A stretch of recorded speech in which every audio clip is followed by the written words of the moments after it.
If you want to know some tips about the reptile market, stick around for the video.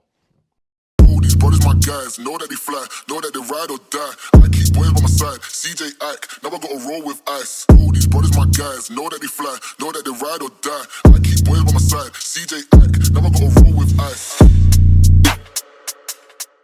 Hey, how's it going, guys? It's Paul with Spheric Reptiles, and I'm so excited to bring you this message today. This last weekend, we were vending at the Repticon in Grapevine, and I'm gonna tell you what, guys, I've only vended really 2 shows. To start out, we're kind of doing a precursor to what our expectations should be and what equipment we should actually get, and just wrapping up some of our demographics and things like that for our marketing from our business plan, right?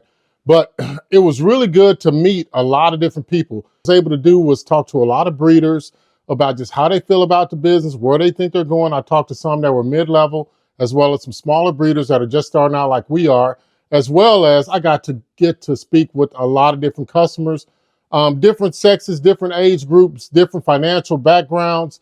And it was a great time, guys. Let me tell you, just when you turn it over to the customer, and you focus on that customer and what's important to them and the things that they have and the things that they've done and how they've walked this journey towards getting a reptile and what even brought them out to the show, they reveal everything that makes up how you can actually sell to them. And not that you would want to use that as an advantage, but in particular, when you pay attention to the customer and not saying what you want to do and what you're doing and where you've been, then you actually gain trust. And that's the whole thing that this is all about, guys. So we had a great time. We had great sales. We sold ball pythons as well as isopods, which is kind of weird how we got into the isopods. I guess when you have bioactive enclosures, you just get there, right? All right, so down to the nitty gritty. Our business plan is to focus on 2 different groups when we're starting out, right? So one thing I've learned about from sales and my sales experience is you can't shoot everywhere. You got to hyper focus on specific niches and demographics in order to get any type of market share or market volume moving, right? Having reptiles is a job in itself, but when it comes to actually selling to people, it's even more of a job. So that's why I say you must stay customer focused and ask questions like, describe for me, explain to me, get them to compare what they've been doing to where they are. If they've never had a reptile, so what changed in your day to bring you out? Little things like that to just get people to open up. And I know a lot of people are not people persons or persons for people. How do you say that, baby? People? Right, people. So a lot of people are not people. I'm a people person. So I really love talking to people and finding out everything about them, especially in this hobby, where you can do it. And it's the same as if you were into stereo systems, into cars, into different types of animals like dogs or anything else, or furniture. I mean, it doesn't matter, right? So if you're into something, those people that are into it will be more than happy to share with you. But like I said, our business plan focuses on 2 different groups. And what we choose to do is to focus on the high to middle level enthusiasts, as we'll call them, or breeder, right? So this is a group that spends, I'm gonna say right now, $500 and more. So, and more can be anything that you want it to be, right? It can be up to 100 grand. I don't know if we'll have a $100,000 animal that's valued at that high, but who knows? But for the $500 price point, what I found is that if you can target those mid-level to high-end breeders, there is a difference in the type of animal that you will be offering them as opposed to the pet owner. But in particular, we'll just stick with this mid-level to high-end breeder, right? Or this enthusiast. This group makes up 35% of the ball python market as of November the 18th, 2024. I know it's a couple of days ago, but that's close enough, guys. There was a significant drop from the beginning of the year where there was about 50,000 ball pythons being sold versus now, and there's about 38,000 ball pythons being sold roughly. So I'm always looking at the numbers because numbers don't lie.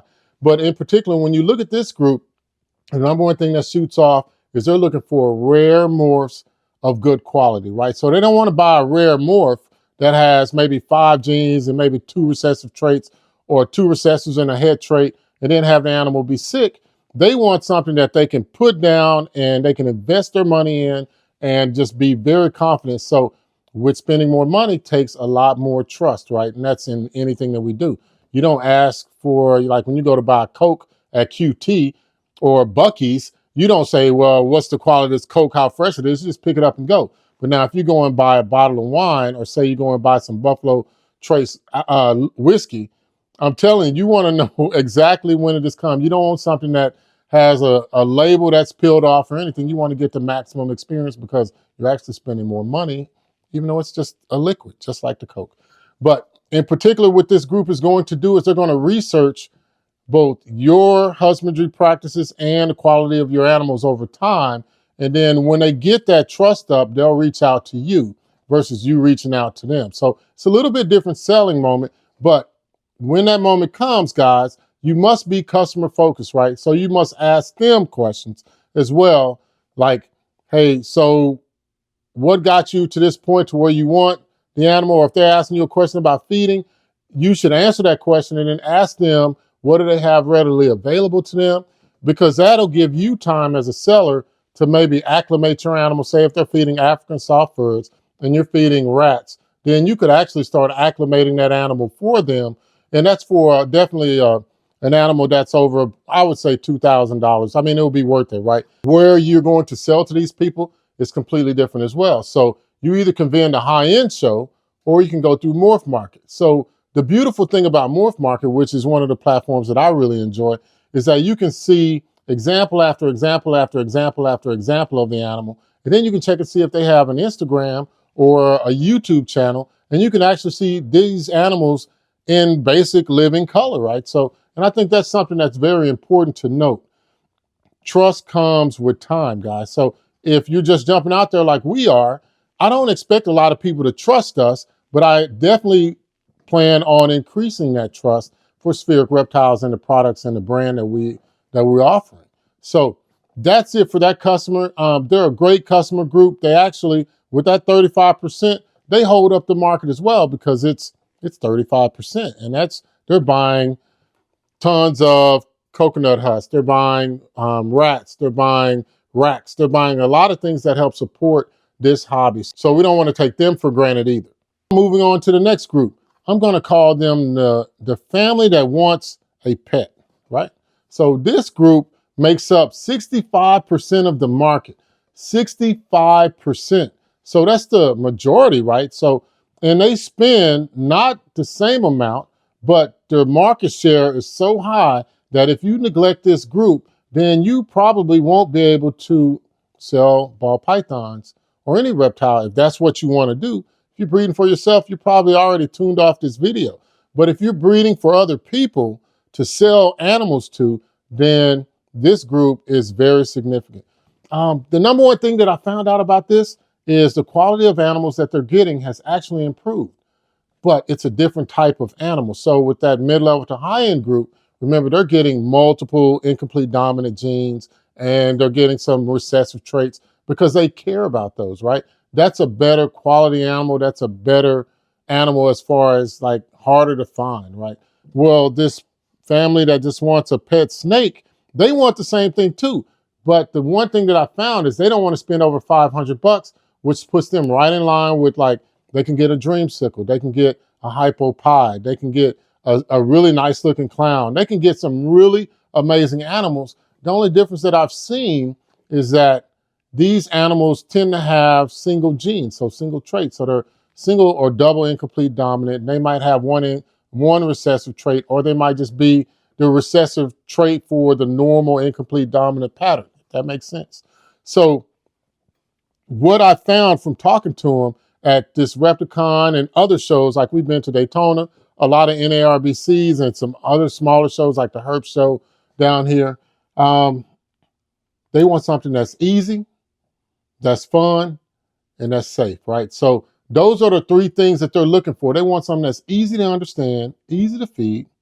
They want something that's safe, that's not going to hurt them or their children.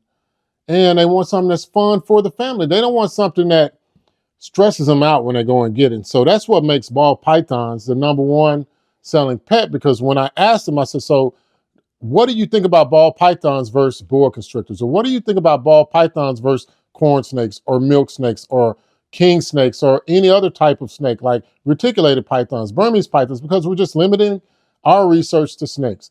And the number one thing that I got for feedback was ball pythons are very shy. I don't feel like I'm going to get bit. And a lot of them have done research, and they know that sometimes the ball pythons stop eating, but it seems like the general public is starting to understand that this isn't life and death. As long as you don't have a hatchling that's going through this. Normally it's a subadult or one of those older juveniles, or it might be an adult that's just going through a phase change in their life, but they understand. And the only way I got to find that out is by asking them questions like describe, explain, compare, right? And I say that in all simplistic forms, but that's what it takes to sell, is to ask somebody to explain it to me or describe it to me or compare something for me. And shut up and let them talk, because it's about them, because they're the ones that you want to walk away with an animal to their next home, right? And also in their explanation, you get to vet them and see if they're suitable for actually owning an animal. And, you know, that's just something that I found out from the research that we've done. Next year, we're going to have a big kickoff for Spheric Reptiles with our branding and our marketing, and we're going to go full force, since now I know that we'll have the animals because we ultrasound, and that lets us have clutches that we're even expecting right now. So I think this will be our 5th clutch, a cinnamon phantom to a leopard spot-nosed clown or a Batman clown, because I want to get our clowns up to be different. And that's just a little taste of what we're doing. I'm not going to show you a picture until the eggs hatch, but you know, it's definitely exciting times, guys, going into 2025. You know, we're going into the holiday season. Hopefully it's going to be good for you guys. And, you know, I hope this message does you well. If you did like it, please like, comment, and subscribe if you would. And if nothing else, guys, enjoy that time that you spend with your reptiles and cherish and love that time that you have with your families. Thank you.